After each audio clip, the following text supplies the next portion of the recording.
বাঁকা মানুষ আর সোজা মানুষ, যারা একটু তেরা বেঁকা হয় না, তেরা বেঁকা মানুষকেও আমরা সোজা করতে জানি।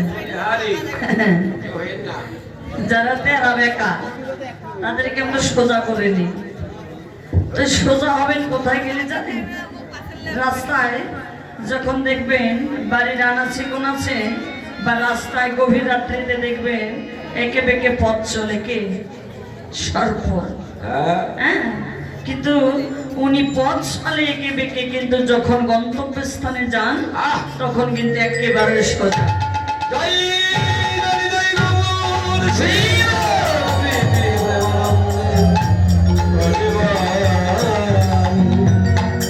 তবে এমন বেঁকা হওয়া যাবে না, সোজা সৎ পথে থাকতে হবে।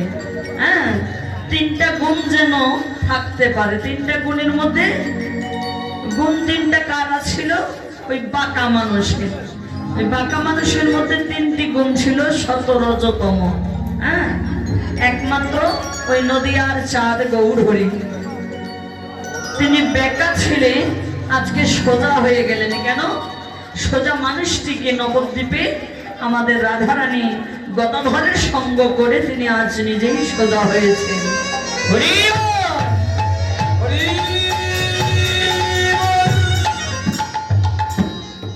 উপরে উহার সোনার বরণ, ভিতরে উহার কালো। সাধু ছিল আবার চোরও হয়েছে। সাধু চোর হয় না, চোর কিন্তু সাধু হয়। হ্যাঁ, তিনি চোর। কত ভক্তের মন তিনি চুরি করেছেন। বৃন্দাবনে গোপিকাগণের মন হরণ করেছেন আকর্ষণীয় বাঁশি বাজিয়ে। আবার কত কুলবতী নারীর কুল হারিয়েছে ওই বাঁশির ধ্বনি শুনে। ভগবান যে ভক্তের মনটাকে যে চুরি করেছেন, এমন ভাবে মন চুরি করেছেন, যার মন চুরি হয়ে যায় তার কিন্তু জীবনে আর কোনো কিছু বাকি থাকে না বাবা। এজন্য 10টা ইন্দ্রের মধ্যে রাজাই হচ্ছে মন। এই মন রাজা যদি চলে যায় তাহলে এই প্রজাগুলোও চলে যাবে। হ্যাঁ, এটাই বাস্তব। যেমন এক মনে এসেছেন এখানে, আপনি এসেছেন মনকে নিয়ে। মন যখন আসতে বাধ্য, তাহলে পিছু পিছু এই 10 ইন্দ্র আসতেই বাধ্য।